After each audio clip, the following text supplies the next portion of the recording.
everyone, and welcome back to Brink of Speed. Today I am going to take you along with me and show you some things about this C7 Z06. And today's video is all about the C7 Corvette driving secrets that you cannot do without. And I will get into all of those, here in a bit. But first of all, I just want to say, if you are new to the channel, my name is Mike. Welcome to Brink of Speed. We love having new people join our community. So if you'd like to join our community, make sure and hit that red subscribe button and the little bell notification next to it, and that way you're notified when my new content comes out. So I want to talk to you guys about these secret driving tips of the C7 Corvette. But they're just things that I've learned over the few months that I've owned this Corvette. A lot of times when I buy a new car, I try and figure everything out about them that most people probably don't know or would never say about them, and that way me and the car get along better. So I want to go ahead and talk to you guys about those, and that's pretty much it. So let's get going. All right, welcome back, guys. So you're probably saying, why in the world does Brink of Speed have a GoPro up here on his hat? Well, I'm getting ready to show you one of the little secrets of the C7, and I want you guys to have a perfect view of it. And so I've even got the steering wheel tilted up, so it feels kind of weird driving with it tilted up, but I want you guys to be able to see right in here when I do what I'm going to do. Okay, so we're on the highway, we're going to Mexico, and a fast car pulls up next to you and you don't really have time to put it in manual. Watch this. I'm going to mash the gas and let off right away. See what it says down there? Performance shift active, and it automatically puts it in a better gear for you.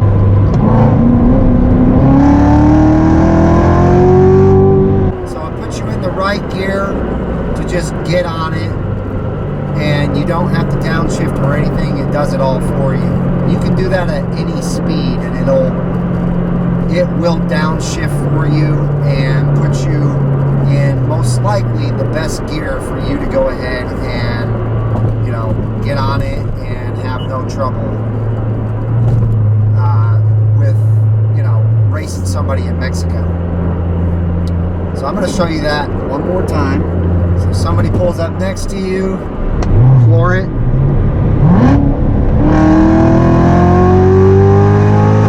and you're good to go. Just jump on it and go. Now, if you ask me, I think that's pretty awesome. I've never driven another car that does something like that. You guys can obviously leave me a comment down in the comment section below, and let me know if I'm crazy and there's another car out there that does that exact same thing. But I think it's pretty cool. I definitely used to think that I'd have to rip it down into manual mode and downshift with my paddle shifters, and then go from there, whichever gear I wanted to be in. But it just matches the revs and puts it in the gear that you need to be in for max power, and then as soon as they're ready to go, you floor it and you're gone. So I have to credit this tip from my friend Jason at Front Seat Driver. He actually figured that out a long time ago and told me about it, and I never knew about it until he told me. Obviously, I've only had this car for about 3 months, but it's pretty neat. Okay, so I showed you the first driving secret. Now let me show you my second driving secret. And this is actually while you're not driving, but it's something inside the car, and I want to just show you This is the parking brake. And I'm on a little bit of an incline. And I'm going to show you. I'm going to put my car in neutral. Okay, it's in neutral. And I'm going to show you that when I let off the brake, I roll forward. Okay, so anytime that you're on any kind of incline, whether it's up or down with your car, there's a very good thing that you need to know to do to save your transmission and gearbox. Whether you have an automatic or a manual transmission, this will save it.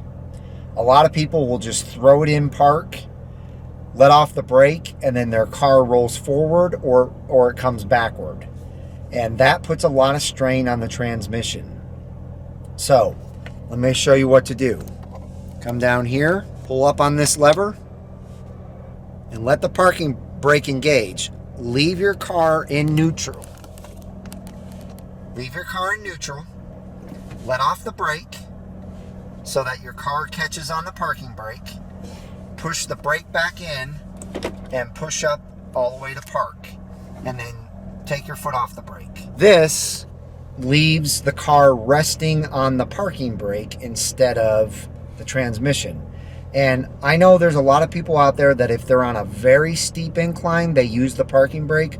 But a lot of times, what they'll do is they'll put their car in park, let off the brake, let the car roll to wherever it's going to stop, then pull up the parking brake, and by then the damage is already done.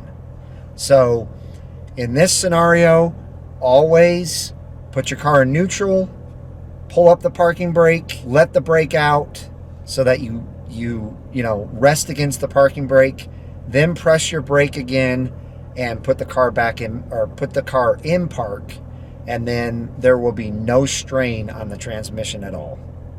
So that's another driving secret. So the next thing we're going to talk about is the cup holders. Now, a lot of people hate these because this is just super easy to come out, and you'll see lots of videos on people putting water bottles in here and coffee cups in here, and it's huge and it just doesn't hold them. And there's a lot of people that complain that they spill water and coffee on themselves. But if you go and pick up either a 40-ounce Arctic cup or a 30-ounce Arctic cup, and you use that, put that in the cup holder, look how secure that is. And trust me, I get on it big time with this in my cup holder, and I never have to grab it and hold it to worry about it, whether it's going to fall go forward for braking or fall back this way for acceleration. It's never happened to me.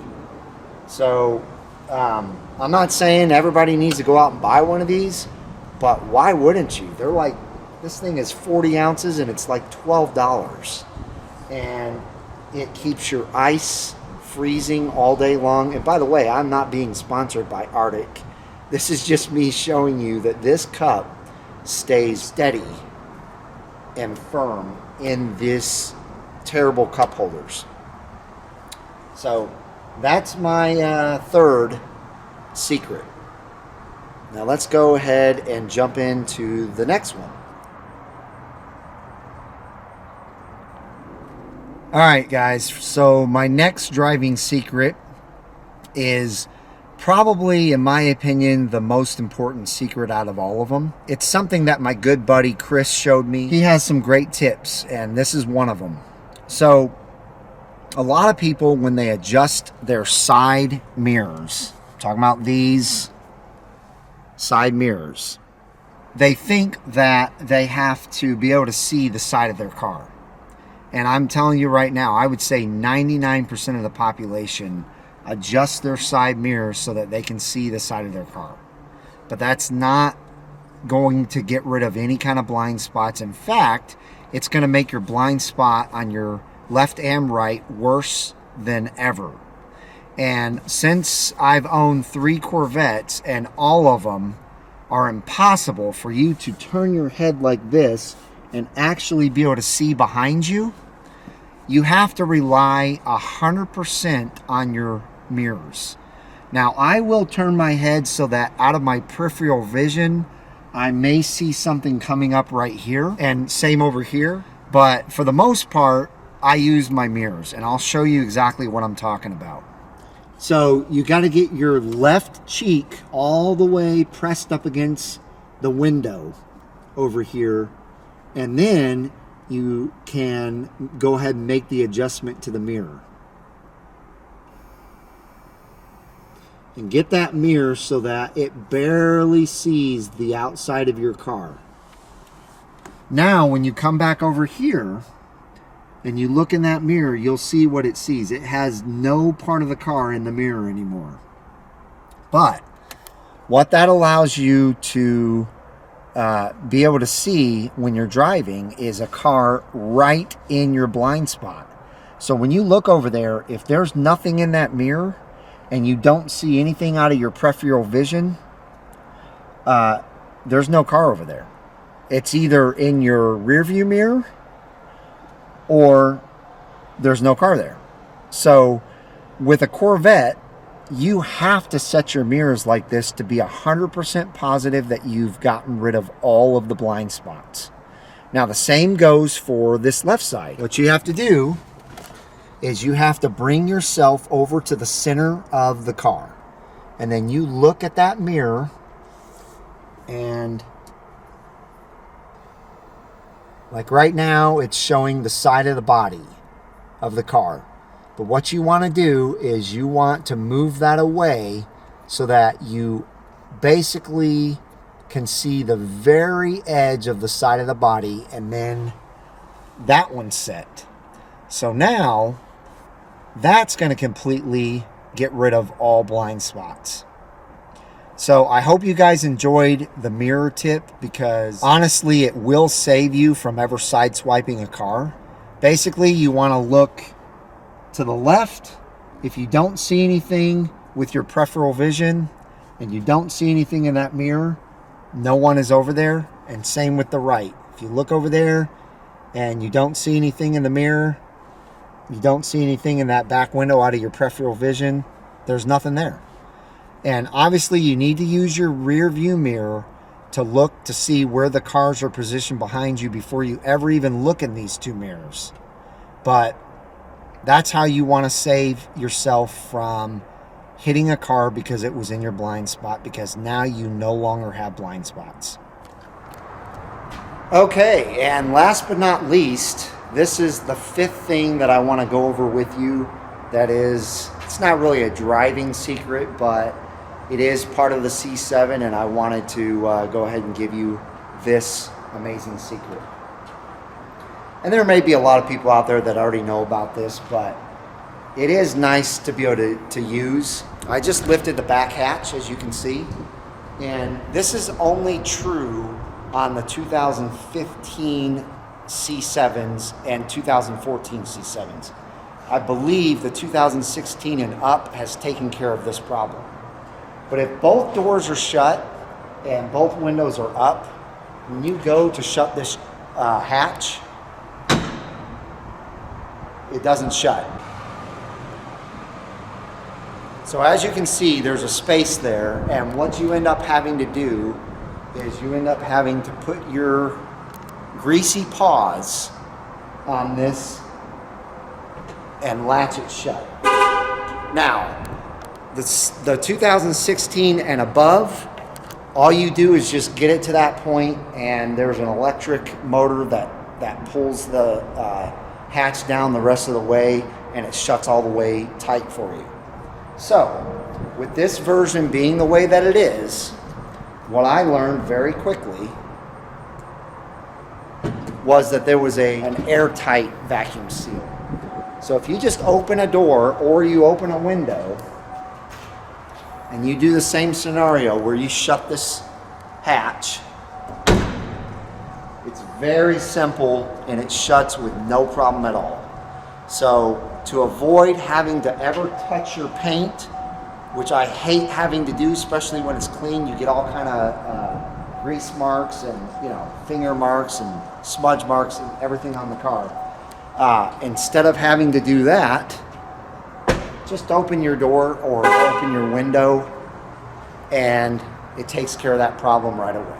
So ladies and gentlemen, that's all I have for today. I hope you enjoyed the driving secrets and the other secrets inside the car that I gave you today on the beautiful 2015 Corvette Z06. If you enjoyed this video, make sure and give it a big thumbs up. Make sure, if you haven't joined the Brink of Speed community, to hit that subscribe and the bell notification next to it so that you're notified when my new content comes out. I hope each and every one of you have a wonderful rest of your week, and I will see you out on the road.